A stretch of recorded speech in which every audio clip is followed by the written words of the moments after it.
پھر آپ نے دیکھا کچھ لوگ ہیں جو الٹے لٹکے ہوئے ہیں، مرد عورت ننگے، اور نیچے سے آگ ان کو جلا رہی. آپ نے فرمایا یہ کون ہے؟ کہ یہ وہ ہیں جو روزہ چھوڑ دیتے تھے، جو روزہ نہیں رکھتے تھے.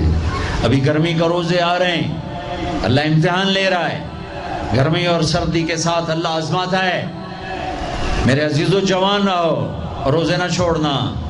یہ اللہ کے قرب کا بہت بڑا عمل ہے. ہر عمل کی جزا جنت ہے، اور روزے کی جزا اللہ خود ہے. الصوم لی وانا اجزا بہ. میرے اللہ نے فرمایا روزہ میرے لیے ہے اور روزے کا بدلہ میں خود ہوں. کام چھوڑ دینا، تھوڑے کر لینا، کام تھوڑا کر لو. ان یونیورسٹی والوں سے کہتا ہوں پڑھائی تھوڑی کر دو بچوں کی. آپ سے کہتا ہوں اپنے کام تھوڑے کر دو، اپنے نوکروں کی ڈیوٹی تھوڑی کر دو. سب کو روزے کے لیے تیار کرو. خود روزہ رکھو، گرمی برداشت کرو، بھوک برداشت کرو، پیاس برداشت کرو. اللہ قیامت کے دن کی گرمی سے بچائے گا، بھوک سے بچائے گا، پیاس سے بچائے گا. معاذ بن جبل کا جب انتقال ہونے لگا، فرمایا میرے اللہ تو جانتا ہے مجھے زندگی سے پیار تھا، مجھے زندگی سے پیار تھا.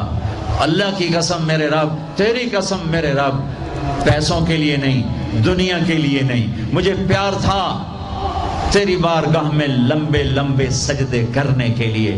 مجھے زندگی سے پیار تھا شدید گرمی میں روزے کی پیاس کو برداشت کرنے کے لیے.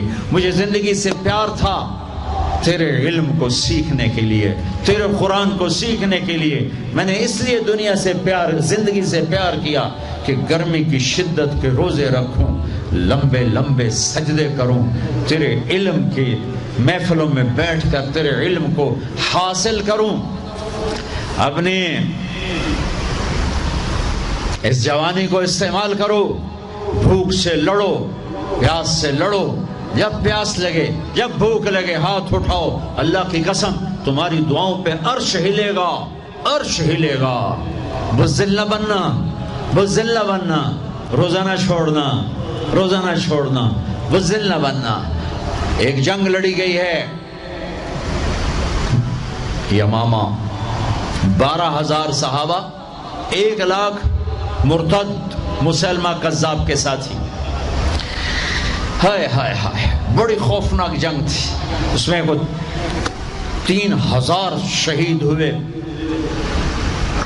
صحابہ، تابعین اور 700 حفاظ علماء شہید ہوئے.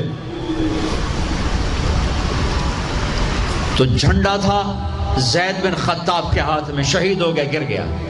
پھر جھنڈا اٹھایا سالم رضی اللہ عنہ نے، وہ زخمی ہو کے گر گئے، جھنڈا گر گیا.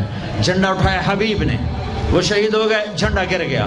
افراتفری مچ گئی، بڑی مشکل. میں جنگ کا قصہ نہیں سنانا چاہتا، ایک قصہ سنانا چاہتا ہوں.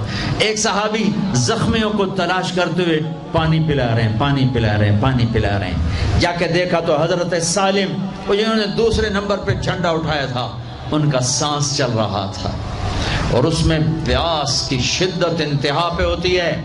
قریب گئے، سالم آنکھیں کھولی، کیا ہوا؟ کہا اللہ نے فتح دیا، خیر ہے، خیر ابھی ہوئی نہیں تھی، جنگ چل رہی تھی. کہا پانی پیو گے؟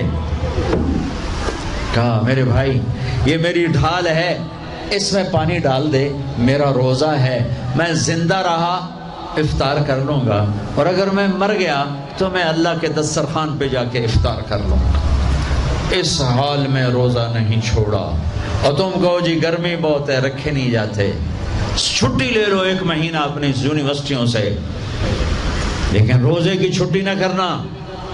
اپنے دفتروں سے چھٹی لو پر روزے کی چھٹی نہ کرنا. فَيَنْظُرَ كَيْفَ تَعْمَلُونَ. میرا اللہ دیکھنا چاہتا ہے کہ کس طرح اس کو راضی کرتے ہو.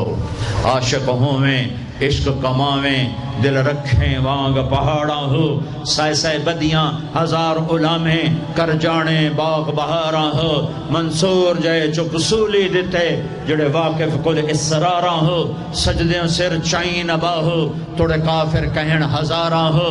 عاشق سوئی حقیقی جڑا قتل معشوق دے مننے، سیر نو جوڑے تے مکھ نہ موڑے، بمیں 100 تلواراں کھنے.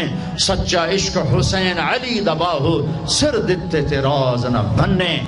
ہاں بزدل نہ بننا کہ جی بھوک لگ رہی ہے، جی پیاس لگ رہی ہے، اللہ اس دن کی بھوک سے بچائے گا، پیاس سے بچائے گا۔ عبداللہ بن زبیر آج روزہ رکھتے تھے، 8 دن کے بعد افطار کرتے تھے، 8 دن نہ کھاتے نہ پیتے۔ مدینے سے روزہ رکھ کے پیدل چلتے اور مکے میں آ کے افطار کرتے، 8 دن کا روزہ جسے صوم وصال کہتے ہیں، نہ کھانا نہ پینا۔ اور وہ تو بڑے شیر نرد ہے، یہ تو فرض روزہ ہے۔ میرے عزیزو، میرے بچوں بچیوں، روزہ نہ چھوڑنا، روزہ نہ چھوڑنا، روزہ نہ چھوڑنا۔ یہ اللہ کی رحمتوں کا مہینہ ہے، یہ قرآن کا مہینہ ہے، یہ تورات کا مہینہ ہے، یہ زبور کا مہینہ ہے، یہ انجیل کا مہینہ ہے۔ سارا آسمانی علم رمضان میں اترا، تورات رمضان میں، زبور رمضان میں، انجیل رمضان میں، قرآن رمضان میں، ابراہیم علیہ السلام پر چھوٹی کتابیں رمضان میں۔ اور رمضان کا مطلب پتہ کیا ہے؟ رمضان کا مطلب ہے جل جانا۔ رمضان کو رمضان کیوں کہتے ہیں؟ کہ اس میں روزہ انسان کے بدن کو جلاتا ہے ایک طرف، اور دوسری طرف روزہ اس کے پچھلے سارے سال کے گناہوں کو جلا کر راکھ کر دیتا ہے۔ جب آخری رات ہوتی ہے تو یہ گناہوں سے ایسے پاک نکلتا ہے جیسے ماں کے پیٹ سے آج نکلا ہو۔